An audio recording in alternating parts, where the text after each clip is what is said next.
السلام علیکم ورحمۃ اللہ وبرکاتہ۔ جب امام کے پیچھے ہم فرض نماز ادا کرتے ہیں تو اکثر 8 غلطیاں ہو جاتی ہے۔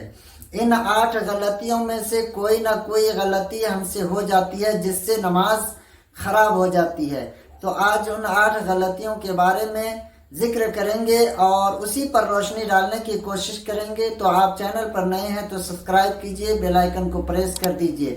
ہو سکتا ہے کہ آپ کو پہلے سے یہ جانکاری ہو تو اچھی بات ہے، اس ویڈیو کو آگے شیئر کر دیجئے۔ اگر آج سے پہلے آپ یہ غلطی کر رہے تھے تو پھر آج سے ہی اس ویڈیو کو دیکھیے اور آج سے ہی یہ غلطی کو کرنا بند کیجئے۔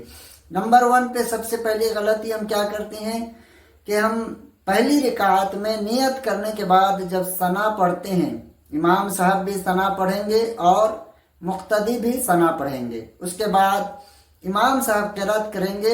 اب یہاں پر غلطی ہم کرتے ہیں کیا کہ امام کے پیچھے پیچھے ہم بھی قرات کرنا چالو کر دیتے ہیں۔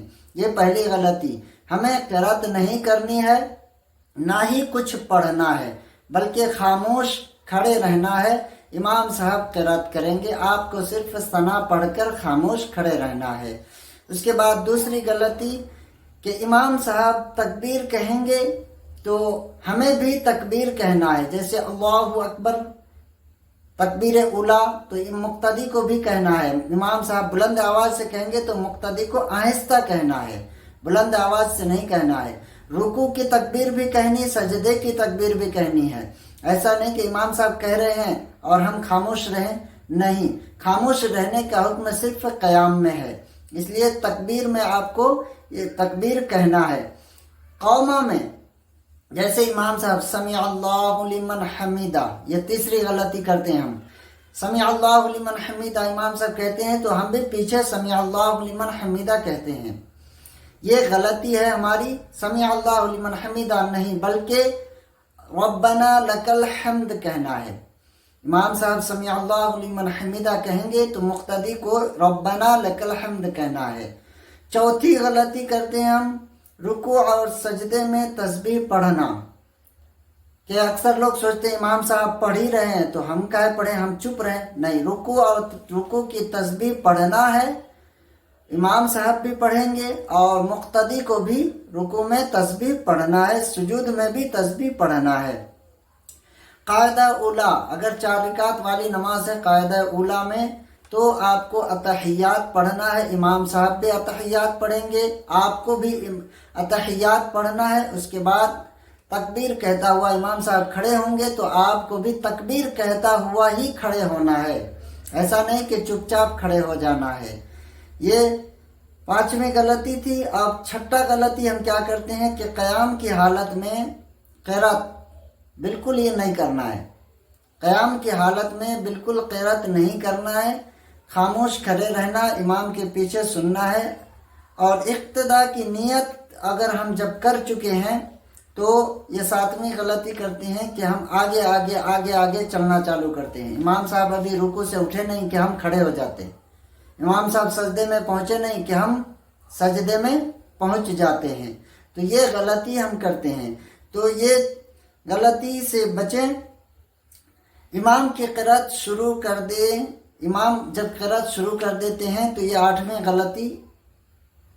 غلطی کو دھیان سے یہ اکثر لوگ کر دیتے ہیں۔ 8ویں غلطی جو ہے اکثر لوگ کرتے ہیں کہ امام صاحب جب قرات شروع کر دیتے ہیں اور کوئی پیچھے سے آتا ہے، نیت کرنے کے بعد پھر وہ ثنا پڑھتے ہیں، ثنا پڑھ کے تب خاموش ہوتے ہیں، یہ غلطی ہے۔ ثنا بالکل ہی نہیں پڑھنا ہے۔ امام صاحب اگر قرات شروع کر دیے ہیں تو آپ کو نیت کر کے خاموش کھڑے رہنا ہے، ثنا بالکل نہیں پڑھنا ہے۔ اگر امام صاحب جیسے ظہر اور عصر کی نماز ہے، بلند آواز سے قرات نہیں ہو رہی ہے تو وہاں پر بھی آپ کو ثنا نہیں پڑھنی ہے، کیونکہ امام صاحب بھلے آپ کو سنائی نہ دیتا ہو لیکن امام صاحب قرات شروع کر چکے ہیں تو آپ کو ثنا نہیں پڑھنا بلکہ خاموش کھڑے رہنا ہے۔ تو یہ ساری غلطیاں ہم اکثر کر بیٹھتے ہیں، ان غلطیوں سے بچنے کی کوشش کریں اور نماز کو درستگی کے ساتھ ادا کرنے کی کوشش کریں، سیکھتے رہیں۔ اللہ تبارک و تعالی سیکھنے والوں کی بہت بڑی فضیلت بیان فرمائی ہے کہ جو انسان سیکھنے کی کوشش کرتا ہے اس کے بارے میں بہت فضیلت ہے.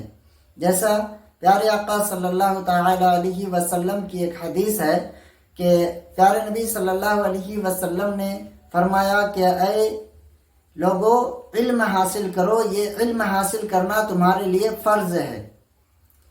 تو کسی صحابی نے پوچھا کہ یا رسول اللہ، علم حاصل اگر نہ کر سکے کسی مجبوری کے کارن تو کیا کریں؟ تو نبی کریم صلی اللہ علیہ وسلم نے فرمایا کہ اگر علم حاصل نہیں کر سکے ہو تو اب بھی کچھ نہیں بگڑا ہے، تم علم حاصل کرنے کی کوشش کرو، یعنی طالب علم بن جاؤ، علم حاصل کرنے والا بن جاؤ. تو صحابی نے کہا کہ اگر وہ بھی نہ کر سکیں تو پھر پیارے آقا صلی اللہ تعالی علیہ وسلم نے فرمایا کہ اگر تم علم حاصل کرنے والا بھی نہ بن سکو تو جن کے پاس علم ہے، جو علم والے ہیں، ان کا سننے والا بن جاؤ. جو وہ کہتے ہیں ان کو سنو اور اس پر عمل کرو. صحابی نے کہا یا رسول اللہ، اگر یہ بھی نہ ہو سکے کسی مجبوری کے کارن، کیونکہ اکثر لوگ بہرے ہوتے ہیں جو سن نہیں سکتے یا علم حاصل کرنے کے لیے چل نہیں سکتے، جا نہیں سکتے، پہنچ نہیں سکتے، وہاں تک آواز وہاں اس کے کانوں تک نہیں آ سکتی ہے، کوئی بھی مجبوری ہو سکتی ہے. تو پیارے نبی صلی اللہ علیہ وسلم سے پوچھا گیا کہ اگر سننے والا بھی نہ بن سکیں تو پیارے آقا صلی اللہ تعالی علیہ وسلم نے فرمایا کہ اگر تم سننے والا بھی نہ بن سکو تو کم سے کم جن کے پاس علم ہے ان سے محبت کرنے والا بن جاؤ.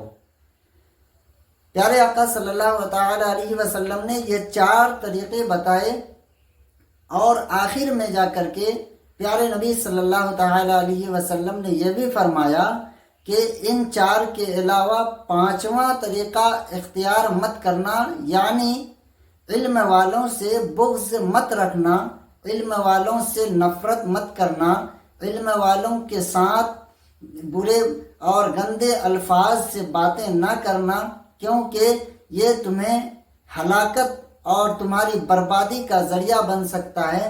اور علم والا، کیونکہ علم والا جو ہوتا ہے وہ انبیاء کے وارث ہوتے ہیں، اور اللہ کے رسول صلی اللہ علیہ وسلم فرماتے ہیں کہ جو میرے وارثین کو برا بھلا کہے وہ مجھ سے محبت کرنے والا نہیں ہو سکتا. تو اس لیے علم کی قدر کریں اور سیکھتے رہیں. اس ویڈیو کو زیادہ سے زیادہ شیئر کرتے رہیں. السلام علیکم ورحمۃ اللہ وبرکاتہ.